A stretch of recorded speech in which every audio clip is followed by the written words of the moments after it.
হায় রে আমার সোনার সংসার।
তোমরাই বলো কোন বাড়ির পুরুষ মানুষ যদি সকাল 8টার সময় বাড়ি থেকে বেরোয় রাত 10টা পর্যন্ত মদ গিলে বাড়িতে আসে, সে সংসার কেমন চলবে?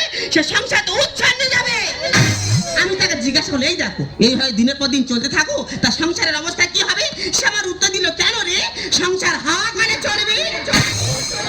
তোমার মাকে বলেছিলাম, মা এত কম বয়সে আমাকে বিয়ে দিও না, আমি এখন পড়াশোনা করছি, কন্যাশ্রীর টাকা পাবো, রূপশ্রীর টাকা পাবো, কেন আমাকে জোর করে বিয়ে দিচ্ছি? ওই নেত্রীর বেগের নেত্রী আমার বললো, ওরে মা ও অমন ভালো ছেলে হাতছাড়া করলে সারা জীবন পস্তাতে হবে, তোকে বিয়ে করে আমার জীবনটা যখন হের হয়ে গেছে আজ বাড়িতে আসো, ওর একদিন তোমার একদিন বুঝে দেবো আমি কি বংশের মেয়ে।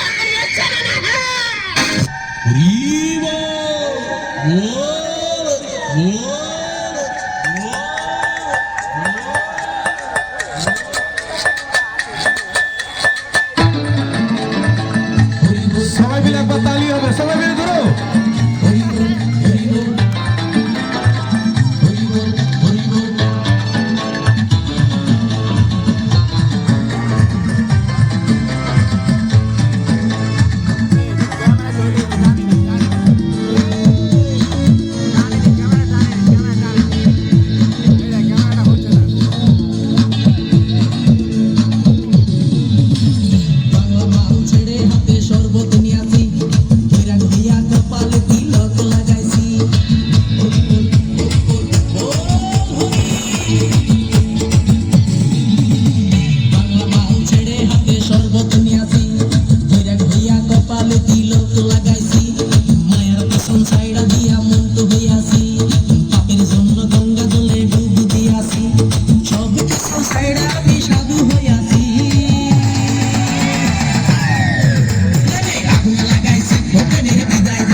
তুই একটা মতলব দিনের পর দিন মদ গিলে বাড়িতে আসবি, তা সংসার অশান্তি হবে না, তুই কি শান্তি সিরিয়াল চলবে?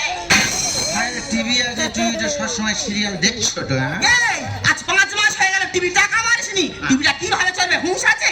দিনের পর দিন মদ গিলে বাড়িতে আসিস, বাচ্চাটা কচি বাচ্চা আছে, সে কি শিখবে? সে তোর মতো হবে তো। তুই তো বাচ্চার থেকে তো তুই তো আমাকে বেশি ভালোবাসিস। কোনোদিন নয়, আমার বাবু সোনা আমার জীবন।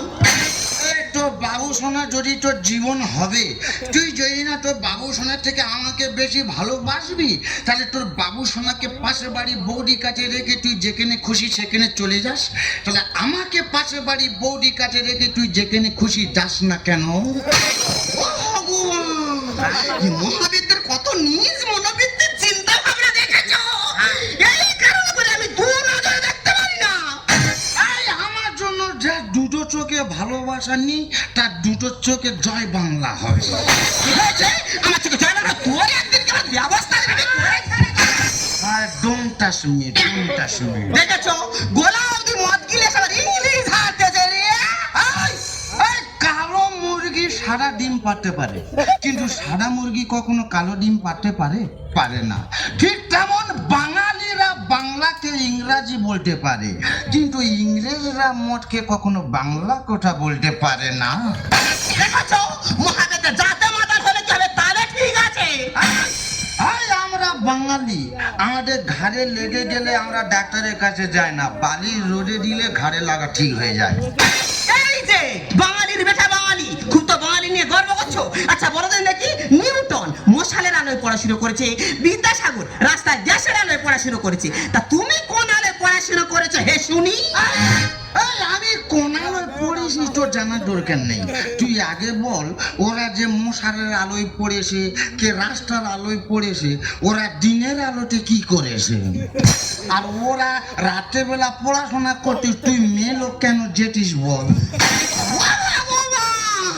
কত বড় বড় মনীষীদের নিয়ে আমাকে সন্দেহ করছে দেখো। মহাদেব তো এই কারণে জীবনে কোনদিন উইনিয়ার হতে পারলি না। শোন, এই তো কিছুদিন আগে মদ গিলে পুকুরে ডুবে মরে যাচ্ছিল, কোনো ডাক্তার বাঁচাতে পারেনি, বাঁচার আশা ছেড়ে গেছে। আমি বাবা মহাপ্রভুর কাছে আঁচলে পেতো জীবনের ভিক্ষা চাইলাম। আরে বললাম বাবা, এত বলে তোর মদ খাওয়া ছাড়াতে পারেনি, তা মদ খায় খা, যত মদ খায় খা, কোনোদিন পুকুরে না পড়ে যেন হাতে পায়ে আমাদের বাড়ি চলে আসে। আর বিনিময়ে প্রতি বছর মৎসবের সময় যত মুড়ি লাগবে এই অধম বিল্লি করবে। আরে শুধু মুড়ি দিলা হবে না, বারাসা দিতে হবে। বাতাসা? ওটা বাতাসা। হ্যাঁ, ওই মদ গিলে গিলে জিভে ধরে না। আমি কি বলি শোনো, পড়ে আসে গুড়ি খাস না তা। তুই খা, তোর পেট ঠান্ডা হবে। আমি কি বলি শোনো, আজ সন্ধ্যা 7টার সময় বিখ্যাত ক্যাসেট শিল্পী আসছে তপন গোস্বামী হরিবাসের নাম গাইতে, ওই সময় আমরা মুড়ি বিক্রি করতে যাবো। আমরা এখন তাহলে যাবো কোথায়? এখন যাবো তপন গোস্বামী হরিনাম শুনতে। মায়ের এক ফোঁটা দুধের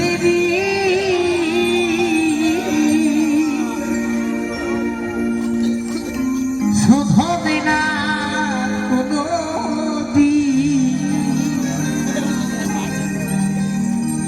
জন্ম জন্মান্তরে করিলে সাধনা দয়াবতী দরদিনী মা, দয়াবতী দরদিনী হয় আমার মা, দয়াবতী দরদিনী মা। মায়ের এক ফোঁটা দুধের শোধবে না কোনো দিন,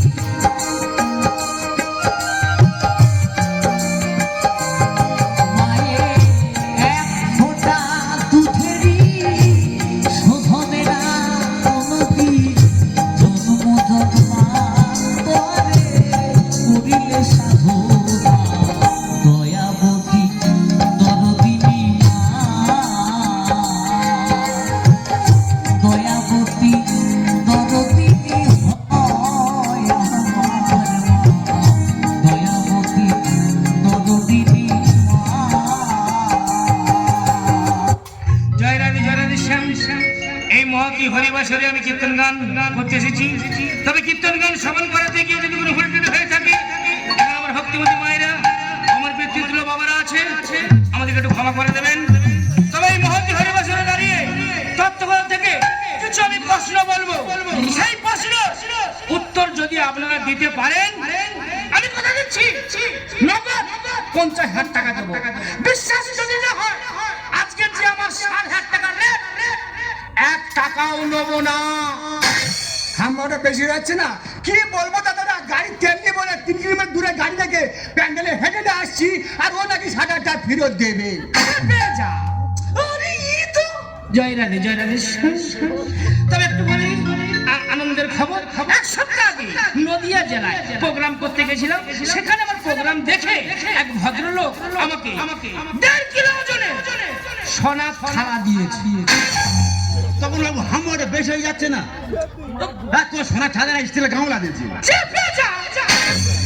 এরা আমার রেট বাড়াতে দেবে না। যাই হোক, জয় রাধে শ্যাম। প্রথমে আমার গুরু বন্দনা শুরু করবো, তারপরে আমি পাড়ার ভিতরে প্রবেশ করবো। রঘুনন্দা এ ভাই মাইকলা কি আছে ভাই? একটু দিবা।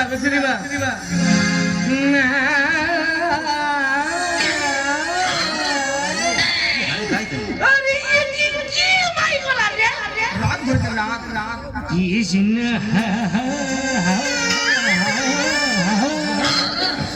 এই এরা মনে হয় বড় হতে দেবে না রে।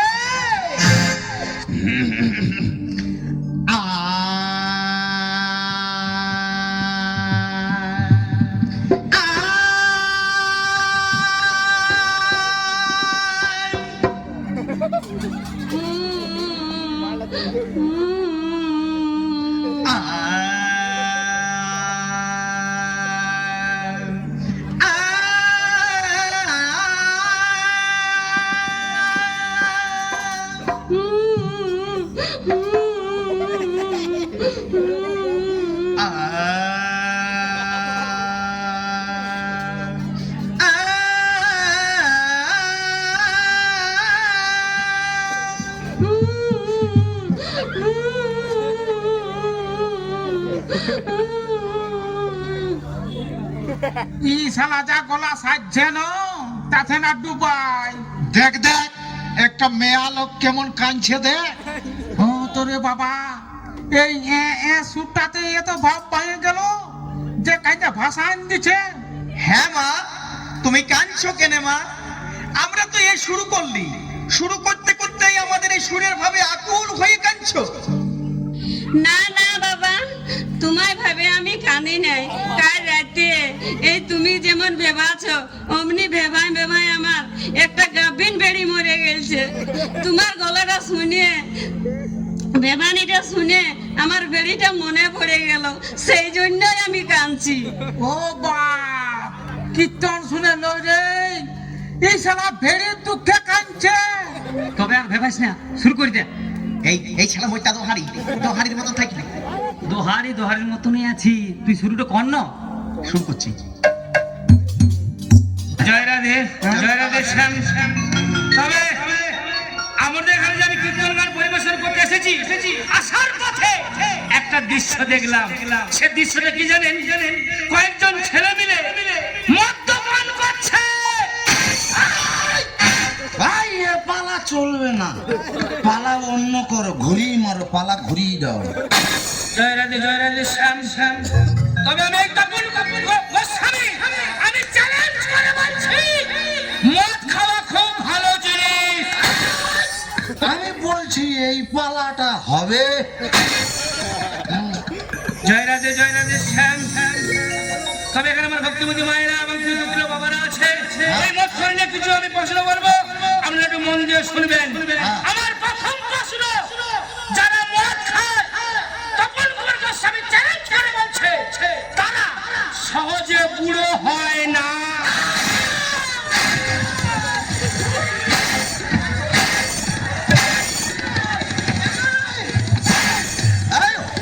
হরিনামে কি বললো? কি বলেছে? এই তুই মদ খেতে মানা করিস কেন, কি বলেছে নাকি? হরিনামে কি বলছে? যারা মদ খায় তারা কোনোদিন বুড়ো হয় না। ওরা ভুল বলেছে। ঠান্ডারা গুরুদেবের পুরস্কার দেবো।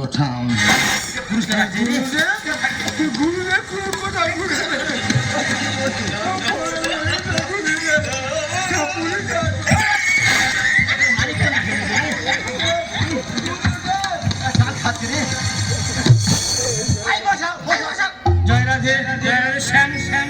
আমার দ্বিতীয় প্রশ্ন, যারা মদ খায়, আবার আমি চিৎকার করে বলছি, তাদেরকে সহজে কুকুরে কামড়ায় না।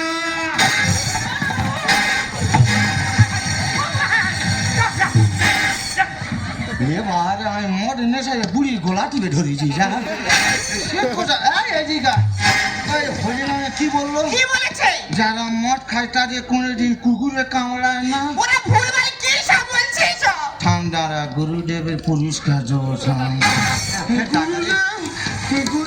আয় ওরা ধরে আনো। আয় কমিটি কি আছে, ওরা ধরে আনো।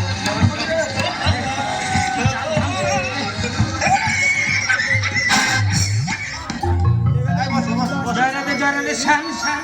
আমার শেষ এবং আমার লাস্ট প্রশ্ন, যারা মদ খায়, আবার আমি চ্যালেঞ্জ করে বলছি, তাদের বাড়িতে চুরি কিংবা ডাকাতি কখনো হয় না।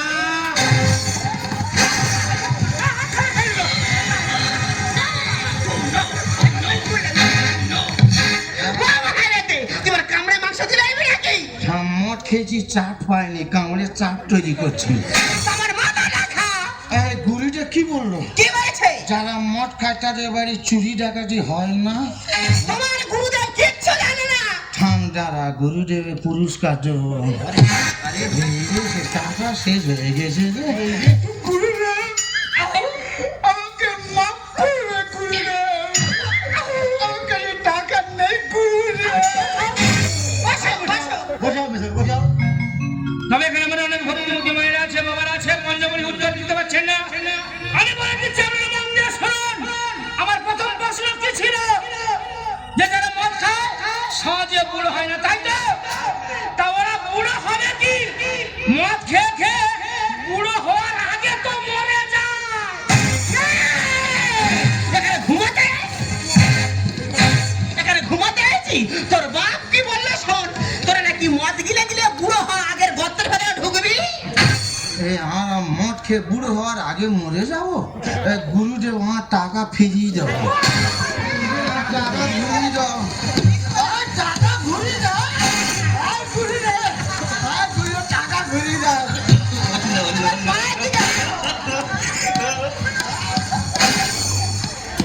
বসো, শান্ত হও, শান্ত। জয় রাধে, জয় রাধে, সাপ। এই তোদের